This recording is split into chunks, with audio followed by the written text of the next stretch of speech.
2024 లేదా 25లో డిగ్రీ లేదా బీటెక్ చదివారా? సాఫ్ట్వేర్ జాబ్ కోసం ఎదురు చూస్తున్నారా? అయితే కోడ్ జ్ఞాన్ 100 డేస్ కోర్సులో చేరండి, జాబ్ సాధించండి. నమస్కారం ఉమా గారు. నమస్తే అమ్మా. అంటే చాలా వరకు మనం కర్మ సిద్ధాంతం గురించి మాట్లాడుకోవడం జరిగింది. అండ్ నక్షత్రాల వారికి కూడా కర్మ సిద్ధాంతం అనేది డిఫరెంట్గా ఉంటుందా? ఒకసారి అసలు కర్మ సిద్ధాంతం అంటే ఏంటి, ఎన్ని రకాలుగా ఉంటుంది, ఒకవేళ నక్షత్రాల వారికి కనుక డిఫరెంట్గా ప్రభావం ఉంటే ఎలాంటి ప్రభావం ఉంటుంది అని అడుగుతూ ఉన్నారు. సో అసలు కర్మ సిద్ధాంతం అంటే ఏంటి ఉమా గారు? తప్పకుండా అండి. కర్మ సిద్ధాంతము అంటే కర్మ అంటే ఏంటంటే అమ్మా, మన జ్యోతిష్య శాస్త్రానికి కానీ జ్యోతిష్య చక్రానికి కానీ మూలమైనటువంటిది కేవలం వాటికే కాదండి, మానవ శరీరానికి, మానవ మేధస్సుకి, మానవులకి, సకల చరాచర జీవరాశులన్నిటికీ కూడా 84 లక్షల జీవరాశులకి మూలమైనటువంటిది కర్మ. ఈ కర్మ నుంచి కేవలం మానవులే కాదు, దేవ దానవ యక్ష కిన్నర కింపురుష గంధర్వులు కూడా, పశు పక్షాదులు కూడా, క్రిమి కీటకాదులు కూడా వీటి నుంచి తప్పించుకోలేవు. కర్మ అనేటువంటిది అంతలా అందరికీ పనిచేస్తూ ఉంటుంది. సో ఇక్కడ కర్మ అనేటువంటిది దీంట్లో 3 రకాలుగా ఉంటాయండి. సంచిత కర్మ, ప్రారబ్ధ కర్మ, ఆగామి కర్మ. సంచిత కర్మ అంటే ఏమిటి అంటే ప్రధానంగా మనం ఏదైతే పూర్వజన్మలో కానీ పాస్ట్లో కానీ చేసినటువంటి పనులు, అది పుణ్యమైనా పాపమైనా, మంచి కర్మ అయినా చెడు కర్మ అయినా సరే చేసింది ఉంటుంది కదండి మన అకౌంట్లో. సో అది సంచితము అంటారండి. ఫర్ ఎగ్జాంపుల్, ఈరోజు నేను ఇక్కడ ఇలా కూర్చుని మాట్లాడగలుగుతున్నాను, నా ఒంటి మీద కొంత బంగారం ఉంది, లేదా నేను బట్టలు వేసుకోగలుగుతున్నాను, చూడగలుగుతున్నాను, మాట్లాడగలుగుతున్నాను, వినగలుగుతున్నాను, చెప్పగలిగేటువంటి జ్ఞానం నాకు ఉంది అంటే దానికి కారణం ఒక కర్మ.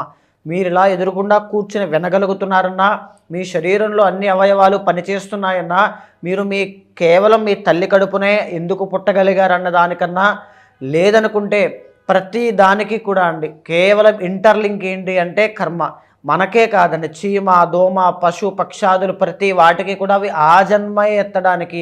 కొంతమంది పుట్టుకతో అంగవైకల్యంతో పుడతారు, కాళ్ళు చేతులు సరిగ్గా ఉండవు, మాటలు కొంతమందికి సరిగ్గా రావు. కొంతమంది ఏంటి గోల్డెన్ స్పూన్తో పుడతారు, భాగ్యవంతమైన జీవితం. ఒకళ్ళు అలాగా ఒకళ్ళు ఇలాగా పుట్టడానికి కారణం ఏంటి అంటే కర్మ. ఇంకొకళ్ళు ఏంటి అంటే కష్టపడితే అద్భుతమైన రిజల్ట్స్ ఉంటాయి. ఒకళ్ళు జీవితాంతం కష్టపడినా దుఃఖము తప్ప ఏది ఉండదు. వాళ్ళకి బాగుంది, నాకెందుకు బాగాలేదు, కారణం కర్మ. సో ఈ కర్మ అనేటువంటిదే సంచిత కర్మ అండి. మనం చేసుకున్న దానికి రిఫ్లెక్షన్గా ప్రతి ఒక్కళ్ళు అనుభవించాల్సిందే. అవశ్యం అనుభోక్తవ్యం కృతం కర్మ శుభాశుభం. ఎవరు చేసిన కర్మ, అది మంచైనా చెడైనా తప్పకుండా కోటి యుగాల కల్పాలైనా సరే అది అనుభవించాల్సిందేనండి, అది ఎక్కడికి పోదు. అదే ప్రాయశ్చిత్తపూర్వకంగా వేడుకొనగలిగితే, భగవంతుని శరణు చెప్పగలిగితే, ఆ ప్రాయశ్చిత్తం అనేటువంటిది మన మనసులో ఉండగలిగితే పాపకర్మ అనేటువంటిది తగ్గుతుంది అని శాస్త్రం చెబుతోంది. సో ఇది సంచిత కర్మ అండి. తర్వాత ప్రారబ్ధ కర్మ అంటే ఏమిటి అంటే మనము ఈ టైంలో మన బుద్ధి, మన మేధస్సు ద్వారా మనం చేసేటువంటి పనులు అన్నమాట. అంటే ఫర్ ఎగ్జాంపుల్, మనకి సంచిత కర్మ వల్ల ఏదో ఒక కష్టం వచ్చింది అనుకోండి, ఈ కష్టాన్ని దాటడానికి ధర్మపరమైన మార్గం ఒకటి ఉంది. అది కొంచెం కష్టతరమైన, దాన్ని దాటాలంటే ధర్మంగా అదే దారిలో వెళ్ళాలి. అదే అధర్మంగా వెళ్ళాలంటే దాన్ని క్షణాల్లో ఆ కష్టాన్ని దాటేయచ్చు. నువ్వు ఏది నిర్ణయం తీసుకుంటావు అనేటువంటిది మన మేధస్సు మీద, బుద్ధి మీద ఆధారపడి ఉంటుంది. సో మన చేతుల్లో ఉంటుంది అది. సో ఆ టైంలో మనం ఏదైతే చేస్తామో అది మంచైనా చెడైనా ధర్మమైనా, ఈ రోజున ఒక అబద్ధం ఆడితే అది ఒక ప్రారబ్ధ కర్మ, ఒక నిజం చెప్తే అది ఒక ప్రారబ్ధ కర్మ, ఒక దొంగతనం చేస్తే అది ప్రారబ్ధ కర్మ, ఇంకొకటి ఏదైనా నేను తప్పు చేస్తే ప్రారబ్ధ కర్మ. ఇది ప్రారబ్ధ కర్మ అండి. ఒక నిప్పుని పట్టుకుంటే నాకు వెంటనే కాలుతోంది అంటే ప్రారబ్ధ కర్మ. పట్టుకోవడం ప్రారబ్ధ కర్మ అయితే కాలడం ఆగామి కర్మ. అసలు పట్టుకోవాలనే బుద్ధి నాకు పుట్టడం సంచిత కర్మ. సో మూడవది ఏంటి అంటే ఆగామి కర్మ. అంటే రానున్నటువంటి రోజుల్లో ఇప్పుడు మనం చేసినటువంటి ప్రారబ్ధ కర్మకి ప్రతిక్రియగా మనం అనుభవించేటువంటి కర్మే ఆగామి కర్మ. ఇప్పుడు మనం నిప్పును పట్టుకున్నామండి, కాలింది, ఆగామి కర్మ. లేదు నేను ఎవరినో ఒకళ్ళని కొట్టాను, తిరిగి నన్ను కొట్టారు, నేను మళ్ళీ కొట్టాను, నేను హాస్పిటల్కైనా వెళ్ళొచ్చు, జైలుకైనా వెళ్ళొచ్చు, ఆగామి కర్మ. సో సంచిత కర్మ అనేటువంటిది ఎప్పుడు కూడా ఉన్నదంతా మన నెత్తి మీద ఒకేసారి పడిపోదండి. ఉదాహరణకి నేను చాలా సందర్భాల్లో చెప్పాను, నేను ఒక మహారాజుని కనుక తిట్టి అవమానించి దూషించాను అనుకోండి, నాకు ఆ కర్మ ఎలా తీరుతుంది అంటే నేను కూడా అలాంటి పొజిషన్లో మహారాజులో ఉన్నప్పుడు అప్పుడే నాకు అవమానం ఎదిరితే ఆ బాధ ఎలా ఉంటుందో అనేటువంటిది అప్పుడే నేను ఫేస్ చేయగలుగుతాను. సో నేను మహారాజు అవ్వడానికి, ఆ లీడర్ అవ్వడానికి కావాల్సిన పుణ్యం ఎప్పుడైతే సంపాదిస్తానో అప్పుడు మహారాజు అయ్యి ఆ కర్మను అనుభవిస్తానన్నమాట. సో సంచిత కర్మ అనేటువంటిది మన కర్మ ఆధారంగా, మన పుణ్యము కూడా ఆధారంగా చేసుకుని మనల్ని వర్తిస్తూ ఉంటుందన్నమాట. సో ఈ సంచిత ప్రారబ్ధ కర్మల యొక్క ప్రతిక్రియనే ఆగామి కర్మ రాబోయేటువంటి రోజుల్లో అనుభవించేటువంటిది. సో దానికి ఆస్ట్రాలజీకి సంబంధం ఏంటి అంటే ప్రధానంగా రాశులు కానీ నక్షత్రాలు కానీ ఏవైనా సరే, ఫర్ ఎగ్జాంపుల్ ఆస్ట్రాలజీలో శనిని కర్మకారకుడిగా మనం సూచన చేస్తూ ఉంటామండి. అష్టమ శని యాక్సిడెంట్లు అవ్వడం, క్రిటికల్ కండిషన్స్, గాయాలు ఇలాంటివి. ఏలినాడు శని కష్టాలు, అర్ధాశ్రమ శని పనులన్నీ పెండింగ్ పడడం, కంటక శని స్థానచలనం, ఇవన్నీ కూడా ఎలా చెప్పగలుగుతున్నామంటే కర్మకారకుడు మన కర్మని ఈ 9 గ్రహాల ద్వారా ఇండికేట్ చేస్తూ ఆస్ట్రాలజీ ద్వారా మనకి చెప్పడానికి ఆస్ట్రాలజీ ప్రయత్నం చేస్తూ ఉంటుంది, సూచనలు ఇస్తూ ఉంటుంది. ఆ కర్మని ప్రాయశ్చిత్తపూర్వకంగా ఏ భగవంతుణ్ణి శరణు వేడాలో, ఏ భగవంతుణ్ణి మనం సరెండర్ అవ్వాలనేటువంటిది కూడా ఆస్ట్రాలజీ ఆధారంగా అధిదైవాలుగా ఆల్రెడీ చెప్పబడి ఉన్నాయి. సో ఆ ఆధారంగానే మనం నక్షత్రాల్లో మనం మాట్లాడుకుంటూ ఉన్నామమ్మా. మీరు చెప్పినట్టుగానే ఉమ్మగారు, చిత్తా నక్షత్రం వారికి మనం చూసుకున్నట్లయితే కర్మ సిద్ధాంతం అనేది ఏ విధంగా ఉండబోతుంది? 1, 2, 3, 4 పాదాల వారికి కనుక మనం మాట్లాడుకుంటే ఏ సందర్భాల్లో వారు జాగ్రత్త పడాల్సిన అవసరం ఉందంటారు? తప్పకుండా అమ్మా. చిత్తా నక్షత్రం అంటే కుజుడి యొక్క నక్షత్రం అండి. జనరల్లీ ఒకవేళ పేరు బలం బట్టి మీరు ఈ వీడియో ఫాలో అవుతూ ఉంటే పే, పో, రా, రి అనేటువంటి అక్షరాల మీద మీ పేరు ప్రారంభమైతే మీరు చిత్తా నక్షత్రంగా మీరు అన్వయం చేసుకుని వీడియోని కొనసాగించవచ్చు. జనరల్లీ చిత్తా నక్షత్రాన్ని దోష నక్షత్రంగా చెప్తామమ్మా. అంటే 4 పాదాల వాళ్ళకి నక్షత్ర దోషం అనేటువంటిది ఉంటుంది. అంటే కర్మతో సహా వీళ్ళు జన్మిస్తారని చెప్పి అర్థం అండి. అందుకే చిత్తా నక్షత్రం వాళ్ళు ఏ పాదంలో జన్మించినా నవవిధ శాంతి అని పిలువబడేటువంటి నక్షత్ర శాంతిగా ఖచ్చితంగా చంటి పిల్లలుగా ఉన్నప్పుడే 21 రోజులకి 27 రోజులకి వాళ్ళ సాంప్రదాయాన్ని అనుసరించి చేస్తారు. సో ఇక్కడ ఈ చిత్తా నక్షత్ర జాతకులు అనేటువంటి వాళ్ళు ఎంత క్రియేటివ్ పీపుల్ అని అంటే ఆర్కిటెక్ట్స్గా, ఇంజనీర్స్గా, కాస్ట్యూమ్ డిజైనర్స్గా, ఫ్యాషన్ డిజైనర్స్గా చాలా బాగా వర్కౌట్ అవుతుంది. అంటే ఎక్స్ట్రాడినరీ టాలెంట్స్ అనేటువంటి వీళ్ళకి క్రియేటివ్ ఫీల్డ్లో చాలా బాగుంటాయండి. 1, 2 పాదంలో కనుక మీరు పుడితే మీరు బిజినెస్ అనేటువంటిది చేయొచ్చు దాని ఆధారంగా. అదే 3, 4 పాదంలో పుడితే మీకు ప్యాషన్తో మీరు చేస్తారు. ఎన్ని వ్యాపకాలున్నా దీన్ని ప్రధానంగా తీసుకుని ఒక ప్యాషన్తో ముందుకు తీసుకువెళ్ళడం కానీ, మీరు ఒకవేళ చిత్తా నక్షత్రంలో పుడితే నా పర్సనల్ సజెషన్ ఏంటి అంటే ఎనీ క్రియేటివ్ డిజైనర్గా మారండి. అది బిల్డింగ్స్ కావచ్చు, బట్టలు కావచ్చు, ఎనీథింగ్, బిజినెస్ కావచ్చు, మంచి మంచి ఐడియాస్, ఫిలాసఫీస్ అన్నీ కూడా వీళ్ళ దగ్గర చాలా బాగుంటాయండి. కొత్త తరహా ఆలోచనతో వస్తారనమాట, కొత్త ట్రెండ్, అలాంటివన్నీ చిత్తా నక్షత్రం వాళ్ళకి చాలా బాగుంటాయి. అయితే ప్రధానంగా వెరీ హార్డ్ వర్కింగ్ అని చెప్పొచ్చండి. అలాంటి వీళ్ళకి కర్మ అనేటువంటిది ఎలా వస్తుంది అని అంటే ప్రధానంగా 1, 2 పాదంలో పుట్టిన కన్యా రాశి వాళ్ళకి మ్యారిటల్ లైఫ్లో ఇష్యూస్ అనేటువంటివి కనబడతాయండి. ఎలా కనబడతాయి? బిజినెస్లో డౌన్ఫాల్. 1, 2 పాదం వాళ్ళు బిజినెస్సే చేసేటువంటి యోగం ఉంటుంది. అలాంటి బిజినెస్లో డౌన్ఫాల్ చూడడం కానీ, అవకాశాలు సరిగ్గా లేకపోవడం కానీ, కస్టమర్స్ క్లయింట్స్ సరిగ్గా లేకపోవడం కానీ, తెలియనటువంటి ఒక చికాకులు, మానసిక ప్రశాంతత లేకపోవడం అనేటువంటిది కనబడుతుంది. అంటే కర్మదోషం వల్ల అది వస్తుంది అని అర్థం అండి.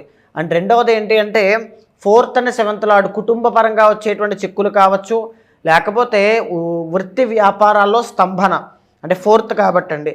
తర్వాత ఉన్నత విద్య, ఎవరైతే పై చదువులు చదువుకోవాలని కోరుకుంటారో వాళ్ళకి అన్ని ఆటంకాలే. ఆ చదువు లేక ఇబ్బంది పడేటువంటి వాళ్ళు చాలామంది ఉంటారు. అది కూడా ఒక కర్మ. ఆ కర్మ ఉంటేనే మనం చదువుకోగలుగుతాం. సో అది చిత్తా నక్షత్రం వాళ్ళకి అది ఉంటుంది. కానీ you are genius in business అండి. ఖచ్చితంగా మీరు అద్భుతంగా బిజినెస్లో బాగా రాణిస్తారు.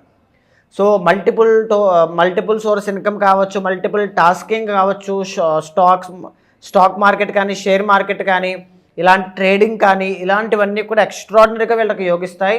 అవేమీ లేవు, సామాన్యంగా సర్వసాధారణంగా అప్పుల పాలయ్యి ఉన్నారంటే అది కర్మదోషంగా మనం భావించవచ్చు. రెండవది, ఆ అప్పులను ఎందుకు ప్రస్తావన చేశానంటే వీళ్ళకి ఒరిజినల్ 8th లార్డ్ కుజుడు అవుతారండి, అంగారకుడు. సో అందుకే వీళ్ళకి రుణ బాధలు అనేటువంటివి చాలా ఎక్కువ ఉంటాయి కర్మదోషం ఉన్న వాళ్ళకి. లేదా వాహన ప్రమాదాలు, గాయాలు, ముఖం మీద గాయాలు ఎక్కువగా ఉండడం, ఇవన్నీ కూడా.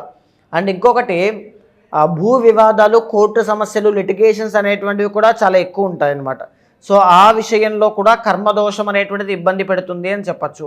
12thలో రవి ఉండడము ప్రధానంగా ఏంటి అంటే రాజకీయ పరంగా లబ్ధి అనేటువంటిది లేకపోవడం, ముందుకు ప్రోగ్రెషన్ అనేటువంటిది లేకపోవడం, పేరు ప్రఖ్యాతులు లేకపోవడం, సెల్ఫ్ కాన్ఫిడెన్స్ లేకపోవడం.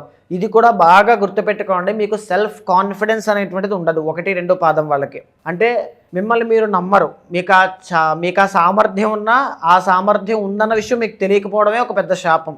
అది చాలా ఇబ్బంది పెడుతుంది. ఇక 3, 4 పాదం వాళ్ళ విషయంలో మనం మాట్లాడితే అండి, వీళ్ళకి ఏంటి అంటే జనరల్లీ ఈ యొక్క విమెన్ రిలేటెడ్ ప్రాబ్లమ్స్ అనేటువంటివి చాలా ఎక్కువ ఉంటాయి. అండ్ ఇంకోటి ఏంటి అంటే ఆడవాళ్ళు అయితే పీసీఓడి, పీసీఓఎస్, థైరాయిడ్ లాంటి సమస్యలు కర్మదోషం వల్ల వచ్చి సంతానం కలగకుండా ఆటంకాలు చేస్తూ ఉంటాయి. బికాజ్ ఎందుకంటే 4th and 5th లార్డ్ శని నిస్సంతాన యోగం కాబట్టి. తర్వాత ఏంటంటే మా బిజినెస్లో డౌన్ఫాల్, బికాజ్ బుధుడు 12th ఉంటారు. ఏదైనా స్వోచ్చ స్థానమైనా అక్కడ శుక్రుడు నీచ స్థితిలోకి వస్తారు కాబట్టి విమెన్ రిలేటెడ్ ప్రాబ్లమ్స్ విషయంలో జాగ్రత్తగా ఉండాలి. వ్యసనాలు అలవాట్ల జోలికి వెళ్లకుండా ఉండాలి. జోదము లాంటివి, బెట్టింగ్స్ లాంటివి పెట్టారంటే నష్టపోవడం తప్ప లాభం అనేటువంటిది ఉండదు. ఉన్న డబ్బంతా అలా పెట్టి తగలేస్తారనమాట ఈ కర్మదోషం ఉన్నవాళ్ళు. తర్వాత 2nd and 7th లార్డ్ అయినటువంటి కొంచెం డామినేటింగ్ స్పౌస్, ఐదర్ భర్త లేదా భార్య ఎవరొచ్చినా సరే వీళ్ళు జనరల్లీ డేరింగ్ అండ్ డాషింగ్ అండి, చిత్తా నక్షత్రం కాబట్టి. అలాంటి వీళ్ళకి సేమ్ అలాగనే ఆలోచించేటువంటి స్పౌస్, భార్య లేదా భర్త వస్తారు. అక్కడ ఏంటి అంటే వీళ్ళిద్దరి మధ్యలో ఫైర్ అనేటువంటిది ఉంటుంది. ఆ ఫ్రిక్షన్ వల్ల ఇద్దరికి చాలా ప్రాబ్లమ్స్ అనేటువంటివి వస్తాయి. ఇద్దరు కలహాలు, తగువులు ఇలాంటివన్నీ చాలా ఎక్కువ వచ్చే అవకాశాలు ఉంటాయండి.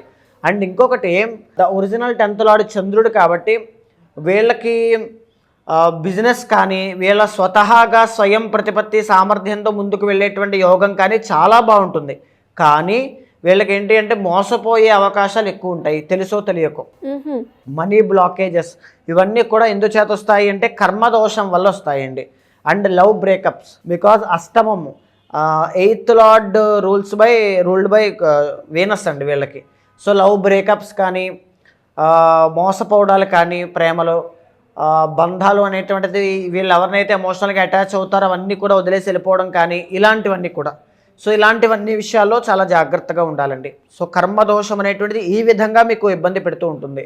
అయితే ఇప్పుడు నడిచేటువంటి మాసాల్లో మీకు ఎలా ఉంది అనేటువంటి విషయాన్ని చూస్తే కనుక ప్రజెంట్ జనరల్లీ మీకు కన్యా రాశికి సంబంధించి 1, 2 పాదాల వాళ్ళకి మీకైతే కనుక నవంబర్ 15 నుంచి డిసెంబర్ 17 దాకా రాజయోగము అని చెప్పచ్చండి.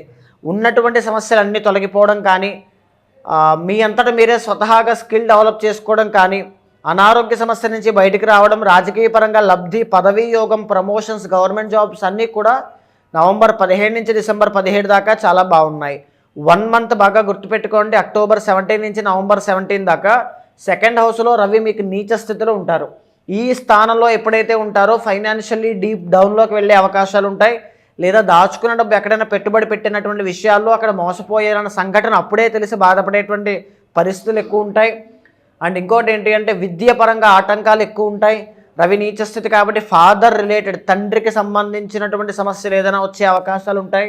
ఎస్పెషల్లీ బాగా గుర్తుపెట్టుకోవాల్సింది ఏంటి అంటే అక్టోబర్ 15 నుంచి నవంబర్ 17 దాకా చాలా కేర్ఫుల్గా ఉండండి. ఆ 1 మంత్ దాటిన తర్వాత మీకు చాలా బాగుంటుంది. ఇక 3, 4 పాదం వాళ్ళకి మనం చూస్తే కనుక వీళ్ళు తులారాశికి సంబంధించి మనం చూస్తే ఆగస్టు 17 నడిచేటువంటి ఆగస్టు 15 నుంచి సెప్టెంబర్ 17 దాకా వీళ్ళకి రాజయోగం నడుస్తోందండి. ఇప్పుడు సకాలంలో అన్ని పనులు పూర్తవడం కానీ, లాభాలు, ప్రాఫిట్స్, బిజినెస్లో మంచి గ్రోత్ కానీ, ప్రోగ్రెషన్ కానీ అన్నీ బాగున్నాయి. మళ్ళా వీళ్ళకి ఎలాంటి రాజయోగం పట్టాలి అంటే 2026 జనవరి రావాలి. ఆగస్టు 15 నుంచి సెప్టెంబర్ 17 దాకా వీళ్ళకు పట్టే రాజయోగాన్ని సద్వినియోగం చేసుకోండి. తులారాశి వాళ్ళకి ఇప్పుడు నేను మాట్లాడేటువంటి సందర్భంలో 7 గ్రహాలు అద్భుతంగా యోగిస్తున్నాయండి. వీళ్ళకి మీ ప్రయత్న లోపం ఉండకూడదు, మీ గమ్యాన్ని మర్చిపోవద్దు, ఏం చేయాలనుకుంటున్నారో అది చెయ్యండి. పర్సనల్ చార్ట్లో దోషాలుంటే ఆ కర్మని ఎలా నివారణ చేసుకోవాలో దానికోసం ఆలోచించి జాగ్రత్తలు తీసుకోండి. ఎక్స్ట్రాడినరీ లైఫ్ అనేటువంటిది తులారాశి వాళ్ళకి ఇప్పుడు ఈ క్షణం తీసుకునే నిర్ణయాల వల్ల చాలా బాగుంటుంది. ఎక్సెప్ట్ రుణ బాధలు, అది ఇంకా కొంతకాలం మీరు బాధలు పడేటువంటి అవకాశం ఉంది. అంటే ఉమ్మగారు మీరు అన్నట్టుగానే ఇప్పుడు ఏవైతే చెప్పారో కొన్ని సమస్యలు వాళ్ళు ఎదుర్కోవాల్సి ఉంటుంది అని, దానికి ఎవరైనా కూడా పరిష్కారం చేసుకోవాలి వేదిక ఆస్ట్రాలజీ పరంగా మీ గైడెన్స్ కావాలి అనుకుంటే ఏ రకంగా మిమ్మల్ని అప్రోచ్ అయ్యే ఛాన్స్ ఉందంటారు? తప్పకుండా అమ్మా. ఇప్పుడు అన్నీ మనం మాట్లాడుకునేటువంటి గోచార అంశములు, చాలామంది డేట్ ఆఫ్ బర్త్ లేకుండా ఇవన్నీ కూడా ఎలా చెప్పగలుగుతున్నారో అని అడుగుతున్నారండి. మన ఆస్ట్రాలజీలో చార్ట్ బట్టి, నక్షత్రాల యొక్క నవాంశ బట్టి, వాటి బట్టి 100% మనం అన్నీ కూడా ప్రిడిక్ట్ చేయొచ్చండి. ముందుగానే అవన్నీ కూడా క్యాలిక్యులేషన్స్ అన్నీ కూడా చెప్పబడ్డాయి. సో ఏంటి అంటే పర్సనల్ చార్ట్లో ఏముంటాయి అంటే అక్కడ మీకు కూలంకషంగా డెప్త్గా మీకు ఏం జరుగుతుంది అనేటువంటిది. సో అలాంటి వాళ్ళు ఎవరైనా ఉంటే కనుక మీకు కింద కనిపించే నెంబర్కి కాల్ చేస్తే మా వాళ్ళు మీకు పూర్తి వివరాలు అందిస్తారు. తప్పకుండా మీ జాతకాన్ని చూస్తూ, గోచారాన్ని, మీ యొక్క పర్సనల్ చార్ట్ని సమన్వయం చేస్తూ ఏదైనా దోషాలుంటే లేదా ఏదైనా మీకు కోరిక అండి, ఫర్ ఎగ్జాంపుల్ చాలామంది నాకు అది అవ్వాలనుకుంటున్నాను, అది అవుతుందా లేదా, దాని మీద 10 సంవత్సరాలు కష్టపడుతూ ఉంటారు. అలాంటి విషయాల్లో ఒక ప్రాపర్ గైడెన్స్ అనేటువంటిది నేను మీకు ఇస్తూ, ఏదైనా దోషం ఉంటే శాంతి పరిహారాలు ఆచరింపచేసి భగవత్ అనుగ్రహం కలిగేలా చేస్తాను. డెఫినెట్గా అండి. Thank you so much Uma గారు. నమస్తే అండి.